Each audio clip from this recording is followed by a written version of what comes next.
And we are back. Hello to all of our viewers and listeners. Kahit sa mga bago na nakadiskubre ng ating podcast, welcome to Kwento ng Pag-asa, the Circle of Hope podcast. The creation of this podcast is part of Circle of Hope's 10th anniversary celebration. Ako nga po pala si Mike Shimamoto and kasama ko yet again ang aking partner at kakwentuhan, Miss Jill Tan. Hi Mike! Hello. Hi everyone! Welcome back! Grabe, alam mo, palapit na tayo ng palapit sa 10th anniversary celebration ng Circle of Hope. So talagang exciting times ahead. Tama. And there is much for us to talk about. And napaka-interesting ng ating usapan sa episode na ito. We will be talking about resilience or in Tagalog, tibay ng loob o katatagan. Napapanahon ang tema natin ngayon sapagkat alam naman natin, marami tayong pinagdadaanan sa buhay, mga pagsubok, mga paraan kung paano tayo nagpupursigi, nananatili tayong matatag sa ating buhay. Very, very special and very important itong topic na to. Everyone will be able to relate kasi lahat naman tayo may pinagdadaanan. Pero before that, as always, we would like to thank our special sponsors sa mga tao at mga organizations na tinutulungan tayo who makes Kwento ng Pag-asa, the Circle of Hope podcast possible. Bloomled is a proudly Filipino company delivering high-quality LED walls and digital signage displays in the Philippines. They offer the best LED wall prices with top-tier quality. From indoor LED walls to outdoor LED display screens, Bloomled is trusted by local and global brands alike. Experience world-class LED technology with local expertise. Choose Bloomled.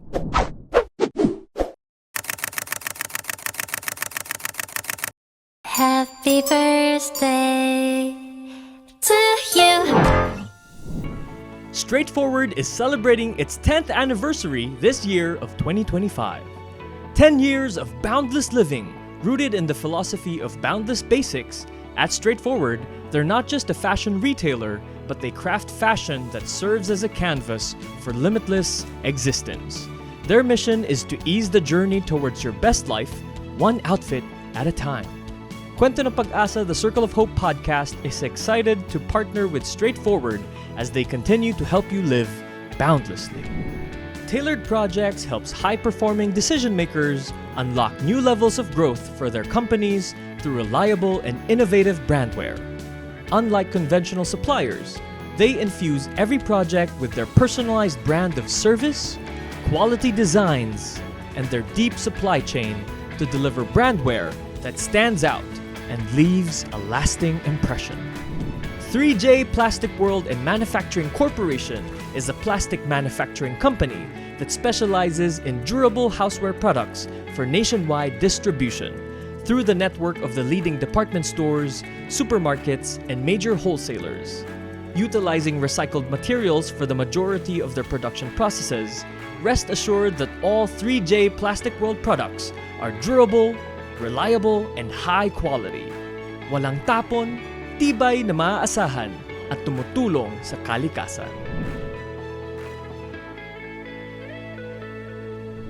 For this episode, we will feature a story of hope to raise awareness about healing, resilience, and speaking up about mental health. Makakasama natin ang isang Circle of Hope mentee, isang cancer survivor, and a mental health advocate. Ladies and gentlemen, tulungan nyo kaming i-welcome on the Hope Seat ang Circle of Hope mentee natin na si Christian Tamba. Hi, Christian. Hello po, Kuya Mike, Ate Jill. Thank you po for inviting me here. It's so good po na makita po kayo ulit. Sige, magsimula tayo. How are you feeling at the moment? Kamusta tayo? Super good. I'm really feeling excited po sa podcast na to and I'm really looking forward na mas marami po tayong mapag-usapan and yung little kwentuhan po natin. I'm sure a lot of people are very curious to know. So what is your story? What is your kwento ng pag-asa that you can share with us? Saan nga ba nagsimula ang journey mo as a Circle of Hope mentee? Noong 2016 po, I was 12 years old nung na-diagnosed po ako with osteosarcoma bone cancer stage 2. Nung news po na yon for me, sobrang naging life stopper siya. I really have to say po. Kasi pakiramdam po namin, ako and ng family ko, parang huminto po for a moment yung life namin. And from that, nagpa-check up po kami sa PGH and doon ko din po ginawa yung chemotherapy ko. I was able to do 8 cycles of chemotherapy Wow. and 1 major operation. During, I think specifically, my 5th chemotherapy, yun po yung pakiramdam ko na I feel like all hope was lost. Kasi yung katawan ko po noon, sobrang hinang-hina na po talaga siya. And nararamdaman ko na rin po yung drained family ko. Because we have to go back to PGH every 2 weeks para magpa-chemotherapy. And sabi ko po noon, okay Lord, kung kukunin mo na ako, sige okay lang. Kasi pakiramdam ko po, nailaban ko naman na siya hanggang pang-5. I think naka 5 months na rin po ako, sabi ko, kung time ko na po, okay lang. Pero that night, may kausap po yung mom ko na nanay din ng isang pasyente. And then, narinig ko na sinabi niya na, oo, hiram lang sa Panginoon yung anak ko. Pero hanggat hindi pa siya kinukuha sa akin, ilalaban ko siya. Hanggat kaya kong ipaglaban na nandito siya sa akin, ipipilit ko. Kahit maubos lahat, kahit mapagod ako, kahit wala nang matira sa akin, gusto ko kasama ko siya. Nung time po na yon, okay na sa akin na hindi na ako gumising bukas. But, na-realize ko, hala, hindi pa ako sinusukuan ng ama ko. And then at the same time, yung dad ko, nag-work talaga siya. And then yung sister ko, she had to stay on her own to live every day habang nasa hospital po kami. During that time, hope or pag-asa na lang po talaga yung meron ako. Kasi I was already okay to give up. But yung mom ko yung naging vision ng hope ko that time. Gusto pa ng mom ko na kasama ko, bakit ko siya iiwan? Kung hanggat kaya kong lumaban kahit masakit, kahit mahirap, okay lang. Pero ilalaban ko siya to the very best na I can and kung hanggang saan ko kaya. And luckily, the night after that, I survived. Nagising po ako noon, kinaumagahan, and yung una ko pong nakita, sa mom ko, niyakap ko po talaga siya agad noon. Kasi, sobrang miracle na lang po na nagising pa ako that time. Kasi that night, sobrang sikip na rin po ng dibdib ko talaga. So, in any time, pwede na siyang tumigil. But, siguro sabi ni Lord, hindi mo pa time, there's still a lot of good things for you. Kaya sabi niya, sige, lalaban pa tayo. So, nung umaga po na yun, niyakap ko po agad yung mom ko. And then, I love you ako sa kanya. Nakikita ko rin na sobrang pagod na din talaga siya. But, nandun yung unconditional love na kahit pagod ka na, magpapahinga ka lang. Pero lalaban ka ulit. And nung time po na yon, nagtuloy-tuloy naman po yung chemotherapy ko up until nung 2017, nung April, I was able to graduate with cancer. And a month after that, bumalik na rin po ako sa school. Wow. Just 1 month after. Opo. Nag-enroll po ako noon, first year, high school. Up until now, tuloy-tuloy naman po yung check-up ko and yung pag-aaral ko po.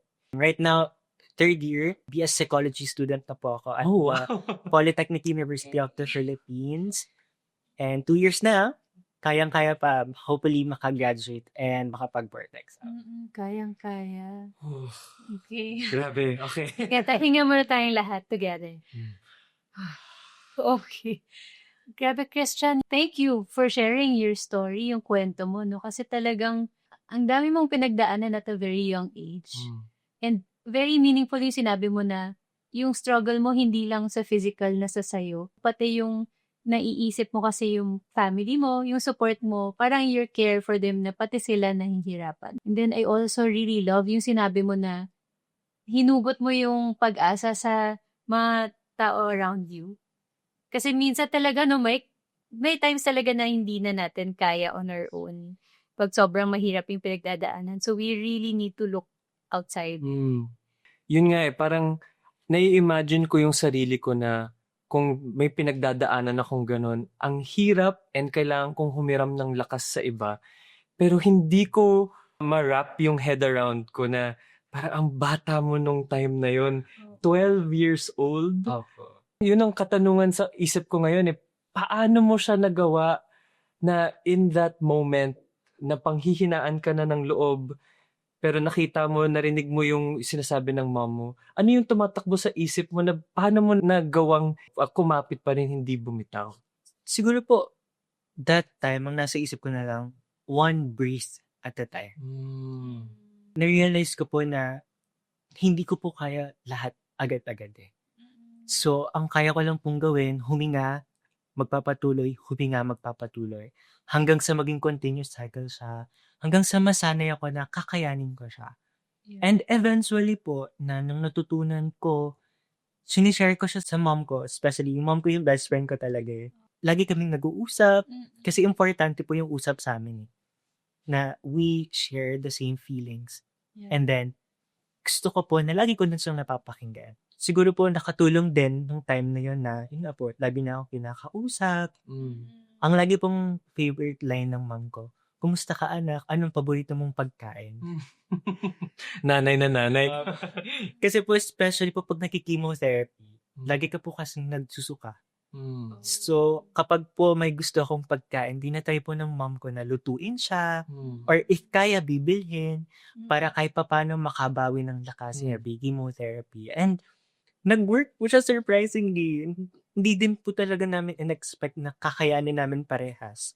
In the name of God, or siguro favor na lang din ng universe na kakayanin namin siya. And now, my mom is doing okay and I am doing okay. So, we're very thankful po sa lahat from God to PGH and yung family po namin. And siguro po, I really want to thank my mom and myself kasi sobrang hirap pero kinaya pa rin talaga. I hope you don't mind. I'm curious to know and kung okay lang sa'yo i-share. Feeling ko kasi marami sa atin na hindi alam kung when pinagdadaanan mo yung karanasan ng cancer. Especially pag nasa PGH ka and in that context. Kung ano nga ba yung parang konteksto nun. Kung ano lang yung komportable ka, baka you can share with us yung experience mo going into PGH and what it means to have that reality at that time. Mahirap po siya at some sense kasi sobrang dami kong pasyente. So, kailangan niyo pong pumunta ng madaling araw, pipila, kukuha ng gamot, magpapacheck up, and then ipapaschedule po yung chemotherapy. And then, ang style po is you are being scheduled. Yung sa akin po is every 2 weeks.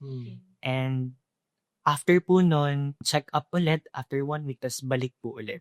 Parang it's a cycle po hanggang sa matapos po yung required na number of chemotherapies. Maraming steps din, no? So, aside from yung hirap ng sakit, parang it's also yung biyahe. No, the time that it takes from your family. Syempre, habang andyan si mama, papa mo, yung sister mo naman, naiiwan siya. So, may sarili din siyang pinagdadaanan. It affects the whole family. Parang naging collective effort po talaga. Yes, yan. Collect. Parang kailangan na mag-work yung isa, magko-compromise po yung isa. Grateful po ako sa dad ko and sa sister ko kasi they were really able to find the strength sa sarili din nila during those times. Kasi sila po yung naiwan din talaga sa bahay namin. I am happy din po na kinaya din po nila. Grabe no, parang I think meron tayong pagkakakilala na pag dumadaan ka sa cancer, ito ay isang karanasan na niraranas mo, pero hindi pala, no? Parang sa kwento mo, experience siya ng pamilya, ng iba mo pang relasyon. I think you've already mentioned yung mom mo, yung dad mo, tsaka yung kapatid mo. Pero I'm curious to know na sino pa ba sa buhay mo, sa paligid mo, yung parang naging bahagi ng kwento mo when you were going through your healing journey. I remember po noon, check up ko po siya sa PGH and naghihintay lang po kaming matawag. And then meron pong isang teen din po siya. Ang name po si Kuya Cyril. Lumapit po siya sa akin and in-invite niya po ako na kung gusto ko daw po bang sumama sa second floor nung Cancer Institute. Sabi ko, sige po, tinry ko lang. Tapos, nung naglalakad po kami, kinakabahan po kasi wala po akong idea. Banda ng pagbukas po ng room, doon ko po nakita yung ibang mga teens din na mga cancer patients. And yung tawag po that time is Teen Barkada. And doon ko rin po na-meet yung Circle of Hope. Yun po yung naging start na mas naka-associate po ako sa kanila. Mm-mm. And then at the same time, sobrang gaan po sa feeling na maramdaman mong hindi lang pala ikaw yung lumalaban. Mm-mm. Merong mga tao or even the same age as you na lumalaban din para sa kanila. Mm-mm. Nandun din po yung mga ate and kuya ng Circle of Hope. Mm. We do a lot of things po nun eh. Nagdo-drawing po kami. Mm. May mga activities pa po na kumakanta o sumasaya. And yung pinaka-memorable po sa akin is always yung kumustahan Mm-mm. pagkasimula at pagkatapos. Parang nakakagaan po siya ng loob para sa akin kasi for me, meron ka pa ng other side ng life aside from being a cancer patient. Mm. Parang naramdaman ko po noon na hindi lang pala yun yung identity ko. Marami pa pala akong parte ng sarili ko na pwede kong matuklasan and hopefully ibahagi din sa iba. Yeah, na hindi mo identity na cancer patient ka. You're still a teenager. You're still experiencing life. Diba? Nagkaka-crush pa tayo. Nag-enjoy tayo. We're learning new hobbies, new skills. Yeah, ang ganda nun. Parang lumalakas kayo because of your togetherness, no? Parang nakakuha kayo ng strength and then at the same time, sabi mo nakakagaan ng loob. Parang hindi lang ikaw nagbubuhat ng kahirapan or yung bigat, may ka-share ka. So, now curious ako, di ba? Kasi sabi mo kanina, you are taking up BS Psychology. Yes. Of course, tuwan-tuwa kami ni Mike. Oo nga. Pero, ang galing, no? Parang coming from you, ikaw yung tinutulungan, your mental health was being taken care of. Ngayon, ikaw naman ang interested sa BS Psychology. Mm. So, maybe share yung process na bakit nasa psychology ka or bakit nasa helping, mental health advocate ka? Yung mga ate at kuya po kasi sa Team Barkada po nun, hindi ko po alam kung ano po yung work po nila or yung program po nila nun. And super curious lang po ako na parang alam nila kung paano kami kakausapin. They know how to make us feel na calm and okay. So, nung nagtanong po ako na ano po kaya yung program na pwede kong kritik na related po sa ginagawa nila. Ang natatandaan ko po na nagsabi sa akin si Ate ni Seth, BS Psychology. Yes. So, nung pandemic po, mag-first year na po ako noon, nag-a-apply po ako first way. Sabi ko, sige gusto kong itry. Kasi, nung bata pa lang po ako, gusto ko po talagang mag-medical field. Pero, nafe-feel ko po na medyo demanding siya sa brain. So, sabi ko, medyo kailangan ko pong humanap ng paraan na medical field pa din, pero up to the skill na kaya ko. So, nung time po na nag-a-apply ako, sa lahat ng school na in-applyan ko, BS Psychology po yung top program ko. So, nung nakapasa po ako sa PUP, nakuha ko po siya agad nung enrollment. And, naging in touch po siya sa akin. Feel ko po, after recovering from cancer, no one really ever tells you kung ano po yung next step. And as a 12 years old po, it really feels overwhelming. Yeah. Na, okay po, natapos mo siya, pero ano yung sunod? Yeah. Ano yung gagawin mo? And after po kasi mag-chemotherapy ko, naging okay na. Doon po lumabas sa akin yung manifestations of mental health struggle. Kasi hindi po siya na-sort out during nung nagki-chemotherapy. Because I am so focused po sa pagpapagamot physically. Yes. So, naiwan po talaga yung mental health side ko nun. So, medyo nahirapan po ako nun. So, sabi ko, kailangan kong mas ma-share siya to other people na it's important na kapag nagpapagamot ng cancer, you also take care of your mental health. Yeah. Para po, after mong magpagamot, you feel renewed. Yes. Yung hindi ka maiiwanan. Walang parte ng sarili mo ang naiwan. Lahat magkakasama. Wow. So, nung nag-college po ako, doon po ako nag-start mag-volunteer with different organizations. We provide po mental health support for students. Yun po yung una kong kaya. And right now po, I am working with an organization and we are aiming po to provide mental health support for persons deprived of liberty. Wow. Dahil naniniwala po ako na yung mental health should be accessible to everyone, regardless po of our situation and life. So, yun po yung wina-work on ko ngayon habang nag-aantay po akong mag-third year. And hopefully po na mas makonduct namin siya ng maayos to the community po na gusto naming tulungan. Up until now, yun po yung target ko, to help different communities in terms of mental health. Kasi kailangan po talagang may mag-take up ng space, kahit maliit lang. Kasi feel ko po kailangan na may kikilos para may sumunod. Correct, yeah. And natutunan ko po yun kay Doc Javi na to always pay it forward lang. To help in every way na kaya mo. Hindi naman siya dinademand eh. But it's out of love, out of hope na maybe kaya din nating tumulong sa buhay ng ibang tao kahit na konti lang.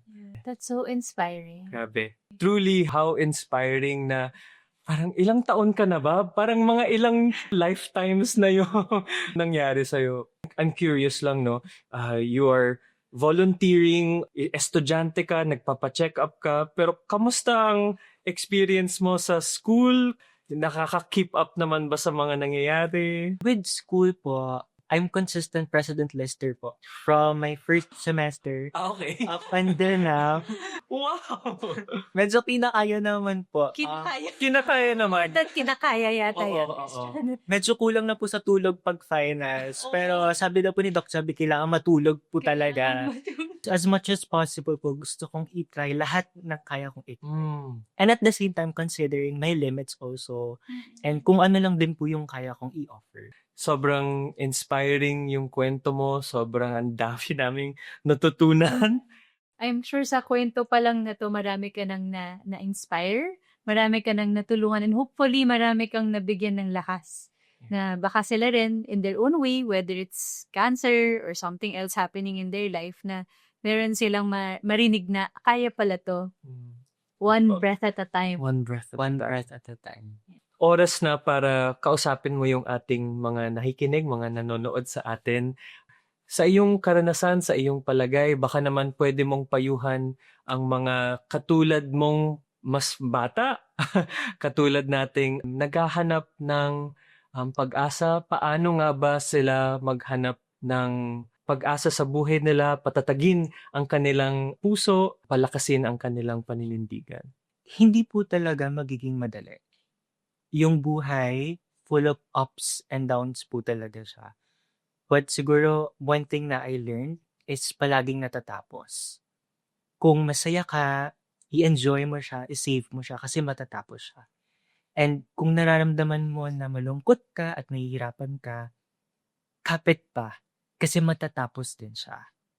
Na palagi mo lang sigurong subukan na tandaan na maraming tao ang masaya na nandito ka.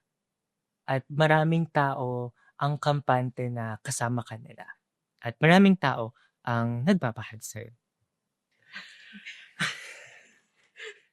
No, that concludes our episode for today. Truly, what an appropriate theme of resilience. Narinig natin ng napaka-inspiring at magandang kwento ni Christian. Muli, maraming salamat, Christian. Thank you po, Kuya Mike, Ate Jill. And congratulations din po sa COH for the 10th anniversary. And super happy po ako na even sa pang 10th year, kasama pa rin po kami ng COH. And we're very grateful po sa COH for being there with us.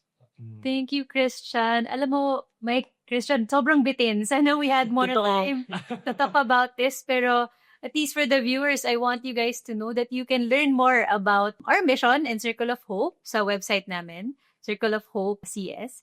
And then follow us also sa ating social media accounts. Marami pa tayong masishare doon, and we still have another episode na siguro ganito din ka-hard to fill. Thank you so much, Christian. Thank you so much, Christian. Muli, magpapasalamat ako sa iyo, Jill. Salamat for being here. At syempre, maraming salamat sa inyong lahat sa pakikinig at pagsuporta sa Kwento ng Pag-asa, The Circle of Hope podcast. Ako ulit si Mike. Ako si Jill. Together, let us keep hope alive. Maraming salamat sa pakikinig at panonood. Ito ang ating pabaon. Anong pagsubok ang pinagdadaanan mo ngayon? Saan o kanino ka humuhugot ng lakas? At sa paanong paraan ka nagpapatuloy? Para sa inyong mga sagot, feel free to send them over sa post ng episode na ito o sa comment section ng aming Facebook, Instagram, or YouTube. Don't forget to like and subscribe and follow us on social media sa Circle of Hope CS for more updates and magkita-kita tayo muli sa susunod na episode. Maraming salamat!